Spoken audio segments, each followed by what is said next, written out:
and welcome back to my podcast. If you are new here, of course you are new here. My podcast is new. I make weekly videos on my move to Australia about how I am doing with the move. In today's video, I will be sharing 5 things you need to do before making the move to Australia, the mental health edition. Please note, all of the content in my videos are based on my personal perspective, and the intent of me sharing is to inspire your move and share my personal reality on my experiences. Thank you for watching. Let's get into it. Number 1. Why? Ask yourself why. Why do you want to make the move to Australia? And the power of this why is writing it down. Write down exactly why you think moving to Australia is a good idea and move for you, outside of any other person's perspective or influence. Why are you moving? This is personally so close to my heart, my why, and it's number 1 on my list because the move is absolutely beautiful. But there may be days, well, not maybe, there certainly will be days that you get shaken to your core, and all that you thought was beautiful will suddenly seem like it's not a good enough reason. So having your why will help you find steady ground within yourself quicker when you do get shaken. Once you've written down your why, I suggest sticking it somewhere you will see it often as a reminder toward building your new life on solid foundation. I personally have had to go back to my why several times since being here. The move can be unearthing, especially once the euphoria of relocation fades. Having your why will keep you grounded. It has for me. Number 2, write down your game plan and communicate this with your partner.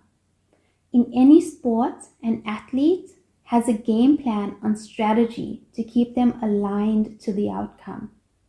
The best way to achieve your outcome is to create it. Your game plan should look something like, what will you be doing in the first 60 to 90 days of your move? Then span it over 6 months and then to your first year. When writing your game plan, make it simple, easy to follow, and specific. And the most important point on this tip is hold your strategy loosely. Be fluid with yourself. And I wish I had been this way in my first 60 to 90 days. My strategy included setting up our new home, placing the kids into school, and getting back into work. And whilst I did accomplish those in part, when certain things fell apart, as things sometimes do, I didn't give myself time to pause and realign my strategy. So in retrospect, I kept this on the list because your strategy is important, but also give yourself grace. Give yourself time. But more than that, give yourself room to make mistakes within your growth and transition. Number 3, get into the habit of non-attachment of material possessions.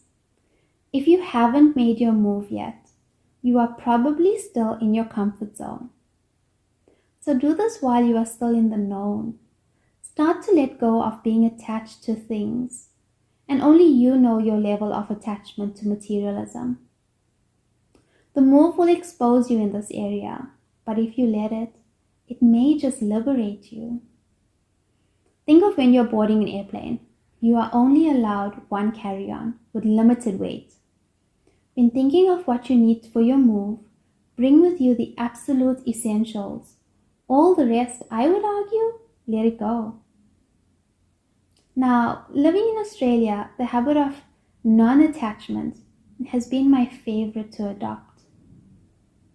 And I'll probably make a whole episode based on this in the near future, but yes, start with decluttering, simplifying, and asking yourself, what do I absolutely want with me?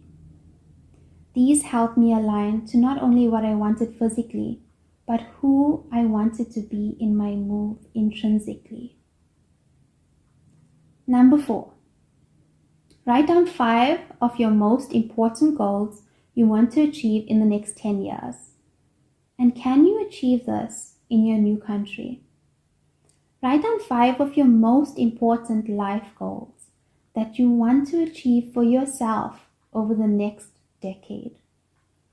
An example for me was I was completing my psychology qualification in South Africa, and the move set me back a semester.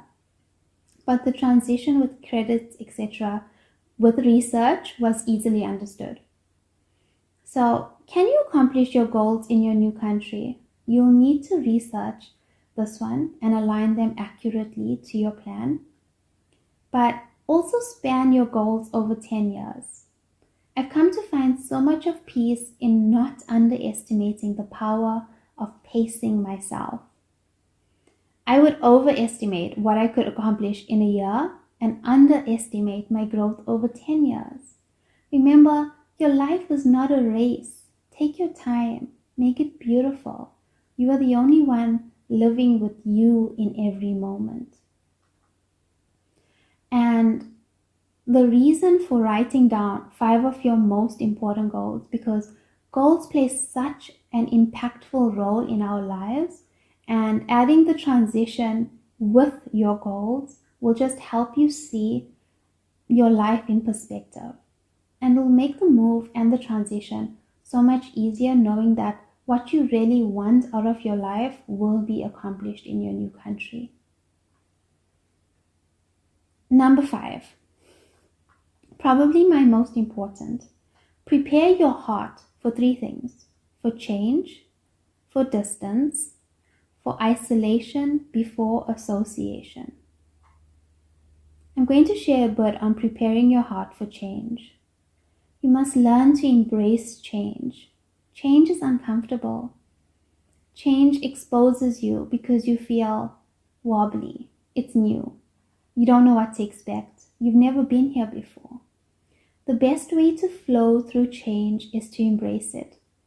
If you truly want this move to work, adapt to a change mindset and begin to get comfortable in knowing that as much as you want to control circumstances, control is exhausting.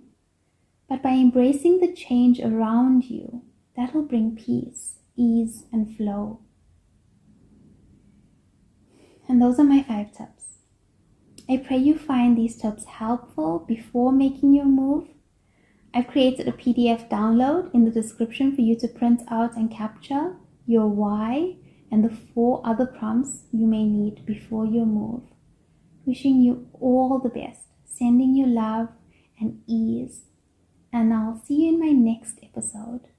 And since you're new and I'm new, subscribe and like the show. See you later!